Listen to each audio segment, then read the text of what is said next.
Good Monday evening to you. The news at 10 begins with what we hope at least will be a much better commute in the morning for those of you who are trying to get to Fort Gordon.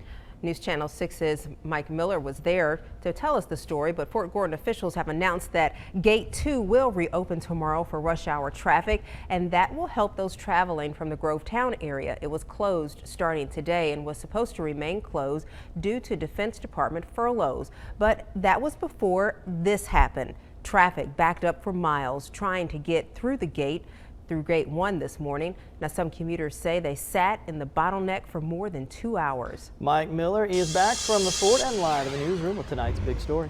Thanks a lot, guys. Well, because of the furloughs, Fort Gordon does not have enough guards to keep all of their gates open.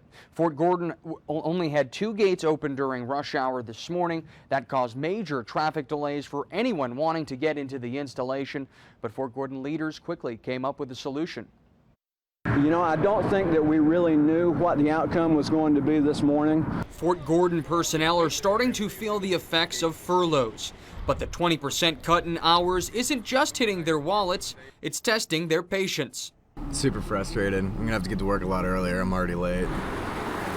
Traffic was backed up for miles outside of Fort Gordon's main security gate, all because the installation didn't have enough gate guards to maintain the influx of traffic during the morning commute. 2 hours and 15 minutes to drive 7 minutes. For a place so strict about being on time, most of the people we spoke with told us they were late. I talked to my captain and she said, you know, get here as soon as possible, but you know, it's kind of like depressing. You know, I only been here like 2.5 weeks and you know, it's kind of like, you know, I'm not really setting a good example, you know. Fort Gordon spokesperson J.C. Matthews says he doesn't expect soldiers who are late to get in trouble.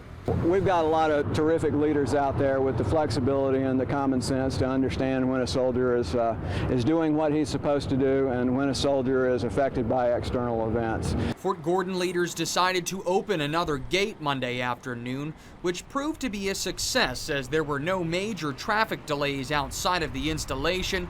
Matthews says safety and security is still going to be at the forefront during the 11 weeks of furloughs. This is not a situation that we would have chosen for ourselves, and it's not going to be an easy situation as we go through the next 11 weeks of the furlough. We're going to do it the best we can. We'll try to minimize the impact, and we appreciate the support that we get from our neighbors here in the CSRA.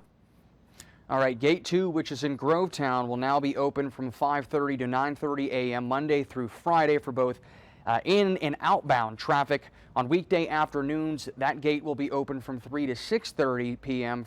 for outbound traffic only. Gates 1 and 5 will operate on normal schedules. Gate 3, on the other hand, will remain closed until further notice.